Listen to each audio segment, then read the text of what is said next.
시청자 여러분 안녕하십니까? 9월 30일 월요일 뉴스투데이 경남 시작하겠습니다. 오늘의 주요 뉴스입니다.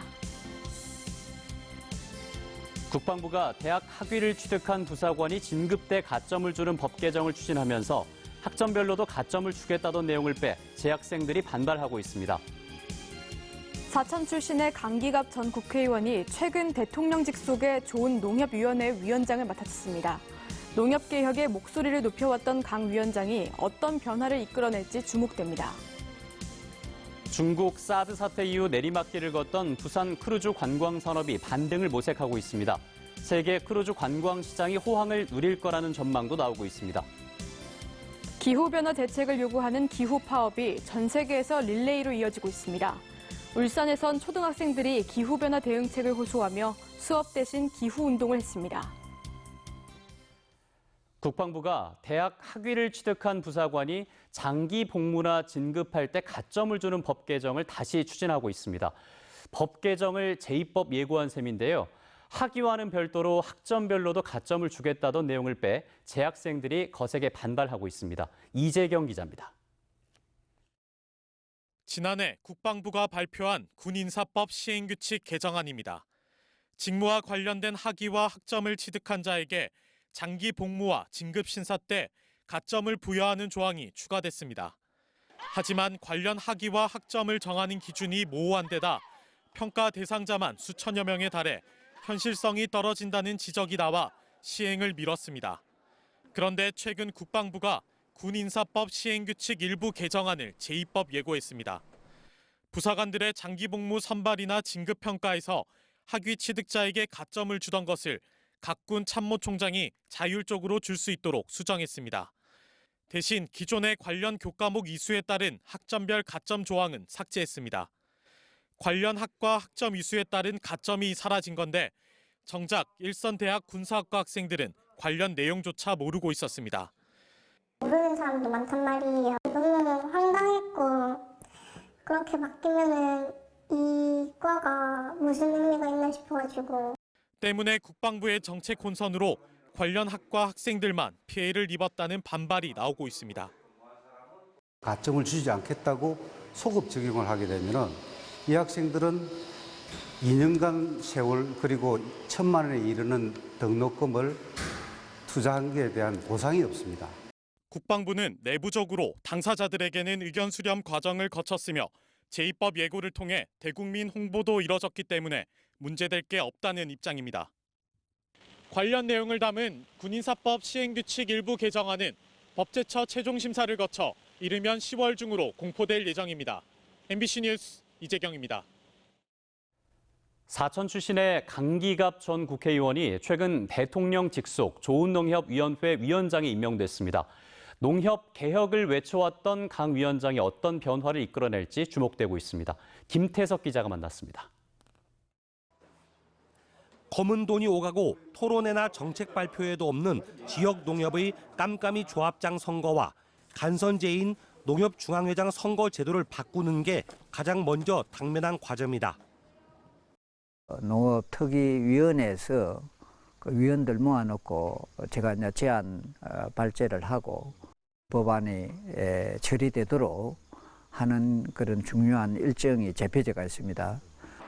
특히 중앙회가 사업을 틀어지고 돈을 내려주는 지주회사 구조를 지역 농협의 연합회 중심 구조로 바꾸는 제도 개선이 시급합니다. 축종별, 장목별 또 이런 행태로 다 연합회 단위로 나누어서 이 힘들을 모아서 중앙회가 그걸 실천하고 또 농협이 가장 기본적인 업무인 농산물의 생산뿐 아니라 가공과 유통을 책임지며 농업인의 이익에 충실하도록 하는 부분도 놓쳐서는 안 됩니다. 하지만 농협개혁은 지난 수십 년 동안 꾸준히 제기돼 왔지만 답보 상태에서 벗어나지 못한 게 현실입니다. 농협개혁을 제대로 해낼 수 있을 것인가에 대한 질문에는 강력한 의지를 거듭 밝혔습니다. 궁극적으로 가면 농업협동조합은 우리의 이 식탁을 살리는 이 일에 생명식탁으로 살리는데 역할을 해야 된다. MBC 뉴스 김태석입니다.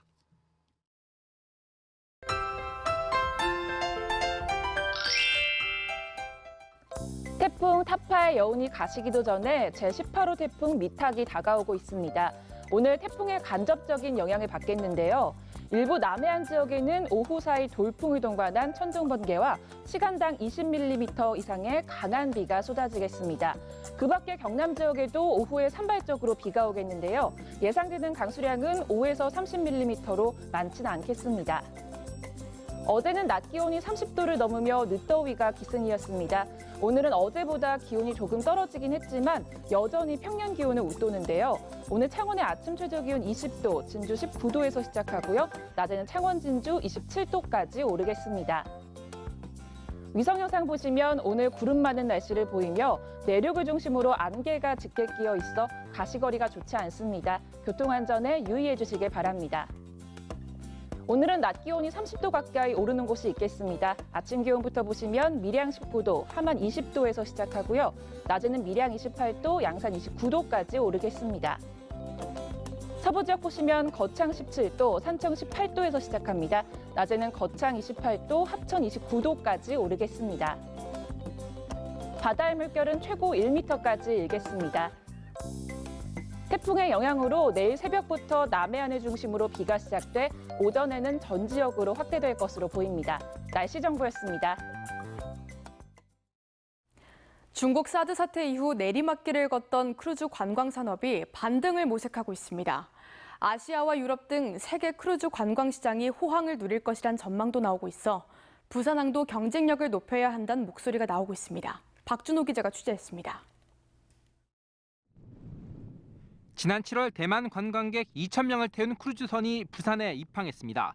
사드 사태 여파로 중국 크루즈 관광객은 대부분 사라졌지만 다른 지역 관광객이 조금씩 늘고 있는 겁니다. 노선들이 다양하게 바뀌어 나가고 있습니다. 그리고 모항, 그다음에 담황 등 대만과의 상품들도 계속 기획해 나가면서 부산을 찾은 크루즈선은 지난 2016년 이후 가파르게 감소했지만 올해 반등 분위기를 보이고 있습니다. 관광객도 올해 20만 명에 육박할 것으로 보입니다. 전 세계적으로는 수년 내 크루즈 산업의 호황 분위기도 감지됩니다. 크루즈 시장은 지난해 2,600만 명이 이용했고 4년 뒤엔 3,600만 명이 이용하면서 38% 성장할 것으로 예측됩니다. 이에 따라 부산에서도 크루즈 손님을 위한 맞춤형 축제나 먹거리 쇼핑 등 프로그램을 준비해야 할 것으로 보입니다. 이와 함께 크루즈 선사를 설립해 부산에 특화된 여행 상품도 마련해야 할 필요성이 있습니다. 크루즈 시장에서는 공급이 수요를 창출한다는 이야기가 있습니다. 지금 국적 크루즈 선사가 없이 국내 크루즈 관광을 활성화하는 것은 아무래도 한계가 있다. 관광도시 부산의 명성에 걸맞게 이제 크루즈도 미래 먹거리 산업으로 착실히 기반을 다져야 한다는 지적입니다. MBC 뉴스 박준호입니다. 유엔의 기후 정상회의에 맞춰 기후변화 대책을 요구하는 기후 파업이 전 세계에서 릴레이로 이어지고 있습니다. 서울에선 청소년들이, 울산에선 초등학교 학생들이 기후변화 대응책을 호소하며 수업 대신 기후운동을 택했습니다. 서하경 기자입니다. 스웨덴의 16살 환경운동가 그레타 툰베리가 시작한 기후 파업이 올해 유엔 정상회의에서 주목받고 있습니다. 기후 파업은 이후 전 세계 청소년 400만 명이 참여하며 확산됐고 울산에서는 초등학생들이 동참했습니다. 귀 익숙한 동요에 일회용을 쓰지 말고 지구 환경을 지키자는 가사를 넣어 부르는 어린이들. 피켓은 폐지와 폐상자를 활용했습니다. 정규 교과 수업 대신 기후위기의 심각성을 알리는 행동 대응으로 기후 파업에 동참하고 있습니다. 별거 아닌 일이다, 내일이 아니다 등의 말은 삼가주세요. 기후 환경 문제는 중요한 우리 모두의 일입니다. 쓰레기를 주우며 내가 사는 주변 환경 지킴이가 되고 채식 체험을 위해 비건 아이스크림도 먹어봅니다. 친환경으로 만들어서 맛없을 것 같은데 맛있었어요. 계속 먹고 싶어요. 학생들은 학교 측의 학습 준비물과 급식 디저트 등에도 일회용품을 사용하지 말자고 요구했습니다. 학교에서도 마찬가지 일회용 사용을 자제할 수 있도록 많이 노력하겠습니다. 특히 급식소에서 선생님이 교장선생님 말씀드려갖고 의논해서 되도록이면 일회용품 사용은 좀 자제하는 방향으로. 가을에 빈번해진 태풍, 봄이면 미세먼지로 야외 활동조차 어려워지면서 기후변화에 대한 관심은 갈수록 커지고 있습니다. 그레타 툰베리의 연설도 함께 보고 우리도 같은 10대로서 행동할 수 있다, 이런 용기를 주고 싶었습니다. 기후변화에 대한 학생들의 작은 외침이 학교를 넘어 울산 전체로 퍼지고 있습니다. MBC 뉴스 서하경입니다. 한국도로공사 본사를 점거한 톨게이트 요금 수납원들의 농성, 오늘로 22일차를 맞고 있습니다. 농성 중인 250여 명의 해고 노동자 중에는 우리 경남에서 근무하던 수납원도 포함되어 있는데요. 전서정 하만7서 톨게이트 지회장을 소수 의견이 만났습니다.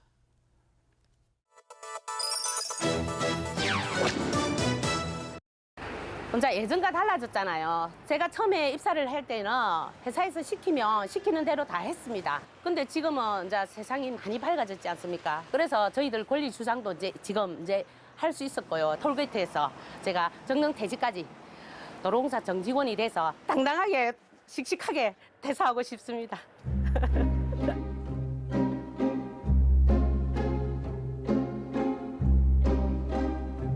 대법원 판결 즉각 이어라!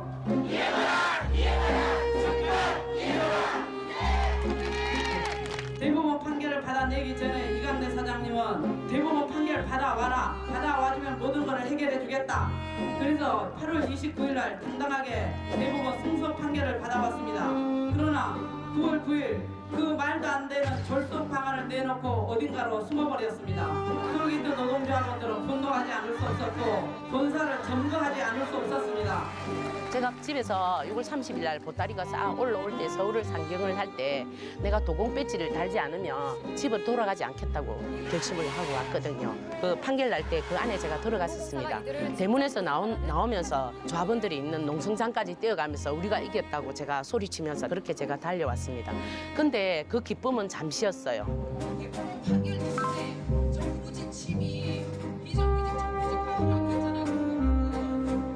실제로 보면은 저희들이 법원 소송을 조금 빨리 하고 늦게 한 부분 차이밖에 없거든요. 똑같은 상황인데 왜 그거를 대법원 판결 난 사람한테만 적용을 시키고 우리한테 안 시킨다고요. 그 결국은 이거는 우리가 지금 노동자들 갈라치기 어찌 보면 꼼수입니다.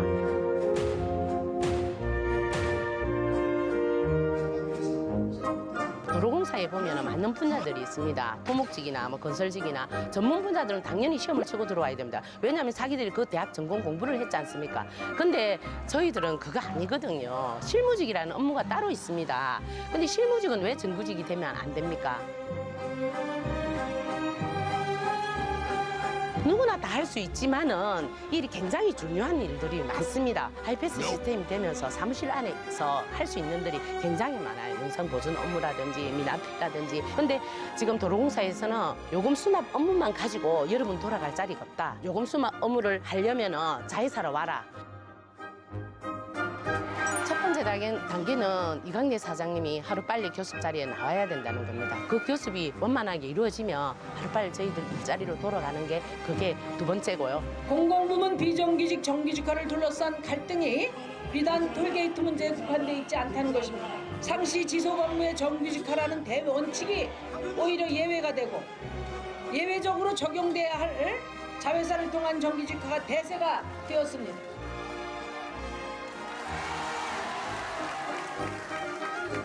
비정규직 이 말만 제가 들었지 사실은 제가 거기에 대한 거 제가 가슴에 와닿지는 않았어요. 실무직이지만은 들어가서 정규직 자리를 잡아 놓는다면 이 20대들한테 희망을 줄 수 있지 않느냐, 저희들은 그렇게 생각을 하고요.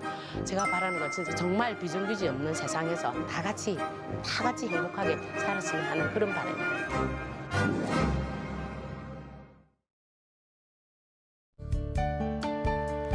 투데이 경남 순서입니다. 하동 버스터미널 개통식이 오늘 오후 3시 하동군 하동읍 버스터미널에서 열립니다. 승강기 허브도시 조성사업추진위원회 개소 현판식이 오늘 오전 거창군 승강기 안전기술원에서 진행됩니다. 2019 한일 문화교류 특별전 조선도자 희젠의 색을 입다 개막식이 오늘 오후 4시 국립진주박물관에서 열립니다. 밀양 진입관문 상징물 설치 보고회가 오늘 오후 4시 밀양시청에서 진행됩니다. 오늘 새벽 1시 45분쯤 의령군 지정면의 한 돼지 축사에서 불이 나 내개동 156제곱미터에 있던 돼지 480마리가 폐사해 소방서 추산 2,800만 원의 재산 피해를 낸 뒤 1시간 만에 꺼졌습니다. 경찰은 축사에서 불꽃과 함께 검은 연기가 피어올랐다는 목격자 진술 등을 토대로 정확한 화재 원인을 조사하고 있습니다. 경상남도가 내년 생활임금 시급을 10,000원으로 정했다고 밝혔습니다. 김경수 도장의 4개년 핵심 과제 중 하나인 생활임금은 내년 최저임금 8,590원보다 1,410원 많은 금액으로 도 본청과 직속기관, 출장소, 사업소 등에 근무하는 기간제 근로자와 출자 출연기관 소속 근로자 500여 명이 혜택을 받게 됩니다. 생활임금은 최저임금 제도의 문제점을 지방정부 차원에서 보완하고 근로자의 근본적인 삶의 질 향상과 지역경제 활성화에 이바지하기 위한 것으로 경상남도는 전국 17개 광역지방정부 가운데 13번째로 시행합니다. 하동군과 남해군을 잇는 노량대교 케이블밴드에 일부 변이가 발견돼 관계기관이 긴급 점검에 나섰습니다. 진주국토관리사무소는 제17호 태풍 타파가 지나간 뒤 천수교 교량을 지지해주는 주케이블 행어밴드 2곳에서 늘어진 변이가 발생했으며 주케이블 장력 시험을 확인한 결과 당초 설계 때와는 차이가 없어 다리 통행에 지장이 없는 상태라고 밝혔습니다. 하지만 다음 주 또 강풍을 동반한 태풍 북상이 예고되어 있어 시공사를 통해 조속히 정밀 진단을 할 것이라고 덧붙였습니다. 경상남도가 독립유공자의 희생정신에 보답하기 위해 전국 처음으로 독립유공자 유족과 1:1 자매 결연해 호응을 얻고 있습니다. 경상남도는 지난 8월부터 도내 314명인 독립유공자 유족 가운데 병원 입원이나 다른 지역 전출 등으로 방문하지 못한 29명을 제외한 285명의 유족을 방문해 결연했습니다. 경상남도는 이들 독립유공자 유족의 생활 실태와 특이사항을 정리해 관리하면서 유족이 제기한 불편이나 건의사항을 국가보훈처 등 관계기관에 전달할 예정입니다. 경남교육청이 교육재정을 건전하고 안정적으로 운영하기 위해 교육재정 안정화 기금을 설치할 계획입니다. 기금은 심의위원회 심의를 통해 교육비 특별회계로 전출해 사용하며 대규모 재난이나 재해 대응 예방, 교육 환경 개선, 학생 복지를 위해 필요한 경우 사용될 예정입니다. 해양수산부는 10월 한 달을 불법 어업에 대한 전국 일제 단속 기간으로 정하고 합동 단속에 나섭니다.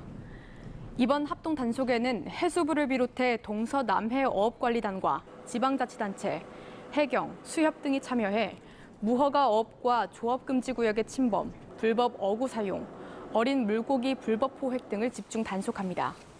또한 수협 위판장과 도매시장, 횟집 등지에서 불법 유통 판매 행위도 단속합니다.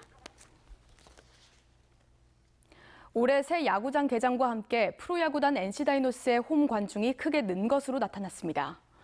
지난해 44만여 명이 입장해 10개 구단 중 홈경기 관중 동원 꼴찌를 했던 NC는 올해엔 홈경기가 모두 끝난 지난 26일 기준 지난해보다 60%나 급증한 71만여 명을 기록했습니다. 창원시는 메이저리그급 야구장에다 스타 선수인 양의지 영입 효과가 겹쳐 올해 야구 열기가 뜨거웠다며 홈 관객 100만 명 달성도 머지않았다고 밝혔습니다. 경남 시군의회 의장협의회가 농작물 재배계획 신고에 관한 특별법 제정 촉구 건의안을 채택했습니다. 시군 의장협의회는 농산물 가격 폭락으로 농업인들의 경제적 여건 악화와 피해에 따른 대책을 마련하기 위해 농산물의 수급 조절과 가격 안정화에 대한 실효성 있는 대책을 정부에 촉구했습니다. 다음 달부터 경남에선 힐링과 역사, 문화, 가을꽃, 먹거리 등을 주제로 한 20여 개의 다양한 가을 축제가 펼쳐집니다. 진주 남강 유등축제가 다음 달 1일부터 진주성과 진주 남강 일원에서 시작되고 남해군 독일마을에서는 다음 달 3일부터 독일마을 맥주축제가 열립니다. 양산 삼량문화축전이 다음 달 11일, 김해 분청 도자기축제가 다음 달 25일, 마산 국화축제는 다음 달 26일 막이 오르는 등 지역별로 다채로운 가을 축제가 이어집니다.